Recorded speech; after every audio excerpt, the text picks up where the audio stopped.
কষ্টের কথা কি আর কব বন্ধুরা, সন্ধ্যা হলে মনটা খালি কিছু খেতে মন চায়। তাই দেখেন আজকে ঘরে খাওয়ার মতো কিছুই নেই, শুধুই মুড়ি আছে আর ঘরে আছে আগের তরকারি। মানে দিনে যে তরকারিটা রান্না করা হয়েছে সেই তরকারিটা আছে। তাই আমরা সবাই মিলে প্ল্যান করলাম যে এই তরকারি দিয়ে মুড়ি মেখে খাই।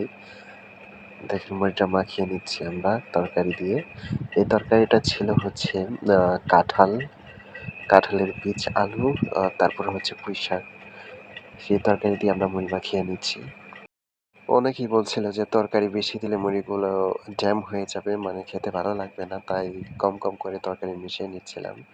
কিন্তু এরকম করতে করতে পুরোটুকু তরকারি এই মুড়িতে লেগে গিয়েছিল। তরকারি মিশানোর পরও মুড়িগুলো বেশ সাদা সাদা লাগছিল, তাই আমরা সম্পূর্ণ তরকারি মুড়িতে দিয়ে দিয়েছিলাম। আমরা বেশ কয়েকজন ছিলাম, তাই বেশি করে মুড়ি নেওয়া হয়েছিল। মুড়ি মাখাটা বেশ হয়েছিল, খেতে অনেক মজা। মানে তরকারি দিয়ে যে মুড়ি এরকম মানে ঝালমুড়ির মতো হয়েছিল। কিন্তু ঝালমুড়িতে যে মসলাটা থাকে সেরকম হয়নি। কিন্তু ঝালমুড়ির মতোই লেগেছিল ঝাল। মানে সবাই মিলে একসাথে বসে খাওয়ার মজাটাই আলাদা। আমরা প্রত্যেকদিন সন্ধ্যায় কিছু না কিছু মানে খাওয়ার চেষ্টা করি।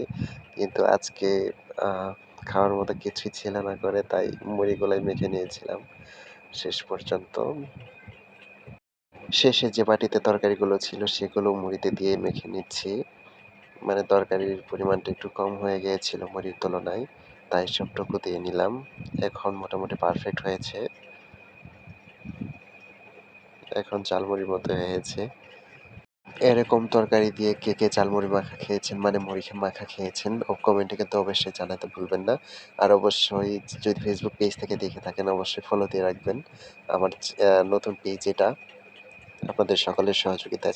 আর যদি ইউটিউব থেকে দেখে থাকেন তাহলে অবশ্যই চ্যানেলটা সাবস্ক্রাইব করে দেবেন আর পাশে থাকা বেল আইকনটি চেপে রাখবেন পরবর্তী নেক্সট ভিডিও পাওয়ার জন্য। ধন্যবাদ।